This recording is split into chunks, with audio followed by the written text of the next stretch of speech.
been to all the clubs, he's had all the girls, but he sees there's something missing, there's a void. She's been hustled and she's made a little money and she's sick of being used and abused and all this stuff, and people are ready to get serious. Yeah. You know what? But there's a lot of things out there, a lot of confusion for some people. How do they find out they're smart enough to know, look, that there is a creator, but how is it that there's so many different ways, and which is the correct one? Talk to us. First, let's walk through the thought process of someone who comes to the right conclusions. They already recognize that this world was not created without a purpose. That, the intricate creation of even ourselves, down to our very fingertips, is something very profound and amazing. So it couldn't be that this has been designed without an agenda, cause, a purpose. No way. They acknowledge that there's a creator who designed this in such perfection. And any decent human being, one characteristic of decency is gratitude. When somebody does you a favor, it's human decency that you want to thank them. It would be very indecent and inappropriate of you that you had a flat tire, somebody came and helped you out, and you just turned the other way and walked away. Or drove off. That's just rude. It's not appropriate. It's not common decency. Not at all. And human beings have a sense of common decency across religions and culture. Absolutely. Yeah. So when you realize there's a creator, you realize that he's created you in such a powerful way, and he's given you abilities that he hasn't given other creatures. Yeah. And he's given you, all of these faculties, not just your physical faculties, which are amazing enough. Like none of us paid for our eyes, and none of us, bought our hands anywhere. They were just given to us. And there are so many others that don't have these things. So one acknowledges, first of all, that these things were given to him or her without them having to pay for them. And then on top of that, there's sustenance, water, the air they breathe, the family they enjoy, the house, whatever they may have. They've been poured upon from every direction with all sorts of favors, none of which they had to pay for. It was just kind of handed down to them. So the very least decent person, well, in some way in their mind, they want to be grateful. So even you'll find the people that aren't very religious, if they win the championship, will say, I thank God. Yeah. Right? There's some sense of decency, right? But in addition, there's also a sense of appreciation. In addition to praise, or rather gratitude, there's praise and appreciation. Meaning he didn't just help us, he helped us in such a profound way. And his creation and his creative power is so incredible. Just the vastness of this universe, if you ever ponder over that. Just look at the sky one day and just look at its flawless end to end. That in itself would make you in awe of the creative power of this one creator. We're not even going to name him yet. We acknowledge then that this creator who made me, who has a purpose, well, who is the best person, or the best individual, or entity rather, that can tell me my purpose? Think about this. If I made this cup, well, I made it for a purpose. The manufacturer of something manufactures something for a reason. You make a car so it drives. You build a house to live in, right? So when human beings construct something, design something, then there's a purpose in mind for which they're designed. So when you acknowledge there's a creator and he created me, and he created me quite well, with this profound intellect that he gave me and all these faculties and abilities, then what purpose do I have? Where am I going to find my purpose? Well, you go back to the manufacturer. You go back to the creator to find your purpose. You can't figure it out yourself, you have to ask him, because he's the one who designed you. So you acknowledge that you are this Lord that's over you, the one who's been providing for you and sustaining you and taking care of you, just like he's the Lord of everyone else. He's the only one that can dictate your purpose. But you also come to another really powerful conclusion, that up until now in your life, maybe you're 25 years old. For 25 years in your life, you didn't live up to your purpose because you didn't even know what it was, right? So you've been in violation of your purpose. Now let's take a step back.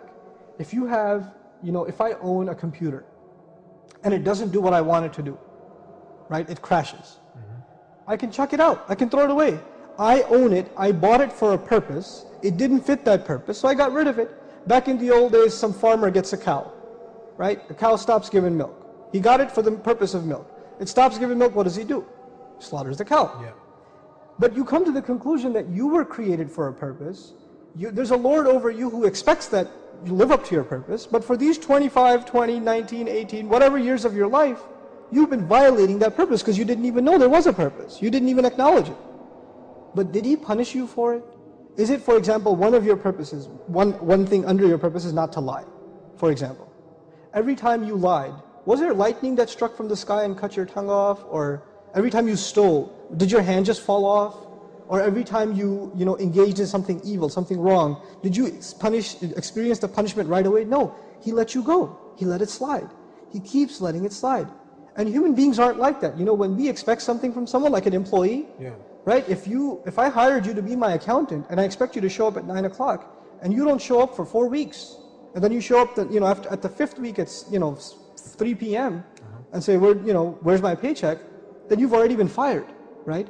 So you acknowledge you've been in violation, and this Lord of yours is far more merciful than anyone else you've ever experienced. His mercy is unimaginable. His mercy is unimaginable. But then you also realize, as unimaginable as His mercy is, if I've come to this conclusion that I don't know my purpose, or I haven't sought out my purpose, and I've been getting away with it all this time, is it okay if I should just forget about this purpose and continue to not think about this anymore and move on?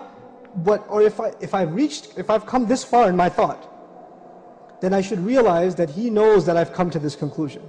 He knows that I realized I should be looking for my purpose. So if I stop my search here and say, I'm thinking too deep, better go back to the life of partying, then there will be consequences. I will have to pay for everything that I did. So once you reach this thought process up to here, now what's the next step? You turn to this Creator, this mysterious Creator that you don't yet know, and you declare one thing to Him. I acknowledge that You're my Creator. I acknowledge that I'm supposed to be in service to You. Whatever I do in this life is supposed to live up to Your purpose that You set for me, but I cannot fulfill that purpose on my own because I don't know where to start. You need guidance. I don't have anything. So even if I want to serve You, how am I going to do so unless You help me? Yeah. Unless You help me. So far you're with me in the thought process. Gotcha. First there was appreciation. Then there was His amazing mercy that He let you slide so far. Then there was the idea that there's going to be consequence, so you better get your act together. Then there's the idea that you ask Him, I'm going to worship You. I want to turn to You. I want to give myself up to You. We need direction but I now. need Your help. We need direction. We need direction. So now when you ask Him for direction, you ask Him for guidance. You ask Him for the way, the clear, straight way to live your life. But you also come to another conclusion. If in fact He is as merciful, if in fact this is the truth, then you can't be the only one. This must have happened before you. There must have been people before that asked for this guidance, sincerely. And there must be people before that were given this guidance, right? So you ask Him, instead of being left out on your own, you ask Him to show you a path that other people have already walked. People have already got, and that He favored upon, right? And then there must be other people who asked for that path. Now listen to this carefully. They asked for that path. They got the path. It's like me asking you for directions. You gave me directions, but I didn't follow those directions, right? I didn't follow those directions. That's such a person who asks for the favor, gets the favor, and then disregards the favor, is someone who the Creator must be very angry with. There's a person who didn't even get the favor. But there's a person who got the favor and then disregarded it. Saw the truth and then put it aside. This person is worthy of the Lord's wrath. And then finally there's a person who asked for the favor, got that favor, received that favor, but then mixed his own thoughts and desires into that favor. God gave him guidance, He gave him the truth, He gave him clarity, but he didn't like everything that he heard. So he put something of his own in there and became lost. Now this thought process that I've explained to you, actually, the reason I went in this route is because this is the thought process of the Quran, the first surah. The first surah of the Quran is actually the thought process of someone seeking the truth. We say Alhamdulillahi Rabbil Alameen, the first thing. Praise and gratitude belong to Allah, the Lord of all the peoples of the worlds. All the worlds, okay? So we talked about praise and gratitude. Then we say Ar-Rahman Ar-Rahim, the unimaginably, exceedingly merciful, constantly merciful. So this was the mercy part. But then we say Maliki Yawmiddin, the master of the day of judgment. There's going to be consequence if I try to take advantage of His mercy. Then we talked about you reaching the conclusion you want to worship Him. Iyaka na'budu, we worship only You. But we can't worship Him ourselves, we need help. So Iyaka nasta'inu, we seek Your help. We seek Your help. What help specifically do we seek? Guide us. So what's the next ayah? Ihdina as-sirata al-mustaqim, guide us to and along the straight path.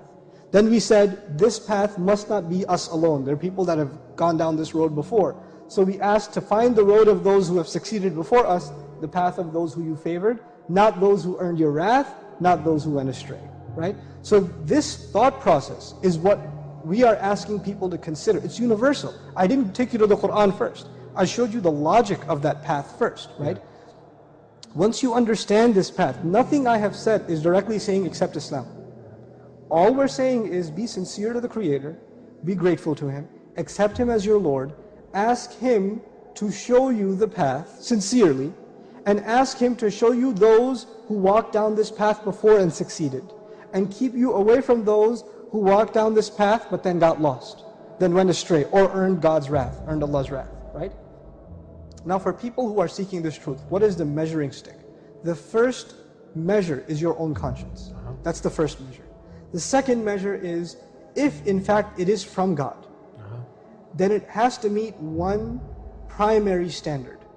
And that primary standard is, there can be no one between me and the worship of that one true God. Nobody in the middle. Nobody in the middle. There can be those who show me that path, but I'm not going to worship these people that are showing me the path. I'm only going to take their teachings to get to the path, because they may be the ones Allah favored. Just like I asked to show me some role models, some guides. So these are people that are role models, not ones to be worshipped, but rather to be looked at as role models, as guides. So this sincere attitude, this measuring stick, with this standard, when you try to seek a path, and you try to filter out what is it that's out there, what are the things that people are calling towards, and you find, and then in that quest, when we ask you humbly to consider, just sincerely look at Islam, sincerely look at the Quran. What is it asking you to do? What is it asking you for? What is it demanding from people? You will find it's essentially saying one thing: we created you for a purpose, right? And Allah says, وَمَا خَلَقْتُ الْجِنَّ وَالْإِنسَ إِلَّا لِيَعْبُدُونَ. We didn't create jinn or human beings except that they should worship me.